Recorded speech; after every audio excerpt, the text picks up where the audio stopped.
గౌరవనీయులైన అఖిల భారత అయ్యప్ప చిన్ముద్ర సేవా ట్రస్ట్ సభ్యులకు మరియు తత్వమసి సేవా సమాజం కార్యకర్తలకు భక్తకోటికి నా నమస్కారాలు. అన్నదానం పరమదానం అని నమ్మి అయ్యప్ప స్వాముల సేవలో తరించిన మన సిరిశెట్టి రాజేష్ గౌడ్ స్వామి గారు భౌతికంగా మన మధ్య లేరనే వార్త మన అందరినీ తీవ్ర దిగ్భ్రాంతికి గురిచేసింది. డిసెంబర్ 28 రాత్రి జరిగిన ఆ దురదృష్టకర బస్సు ప్రమాదం మన నుండి ఒక గొప్ప సేవకుడిని దూరం చేసింది. నవంబర్ 16 నుంచి జనవరి 20 వరకు జరిగే ఈ అన్నదాన కార్యక్రమం రాజేష్ గౌడ్ స్వామి గారికి ఎంతో ఇష్టమైనది. ఆయన లేని లోటు ఎవరూ పూడ్చలేనిది.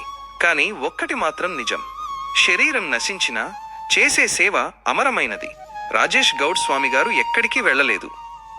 ఆయన ఈ అన్నదానంలో ఉన్నారు, ప్రతి స్వామి సంతృప్తిలో ఉన్నారు మరియు మన అందరి సంకల్పంలో ఉన్నారు. ఆయన భౌతికంగా మన ముందు లేకపోయినా ఆయన ఆశయం ఈ అన్నదాన కార్యక్రమాన్ని దిగ్విజయంగా ముందుకు నడిపిస్తుంది.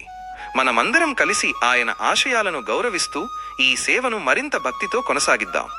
రాజేష్ గౌడ్ స్వామి గారి ఆత్మకు ఆ మణికంఠుడు శాంతిని చేకూర్చాలని, వారి కుటుంబ సభ్యులకు ఈ బాధను తట్టుకునే ధైర్యాన్ని ప్రసాదించాలని కోరుకుందాం. స్వామియే శరణం అయ్యప్ప. రాజేష్ గౌడ్ స్వామి అమర్ రహే.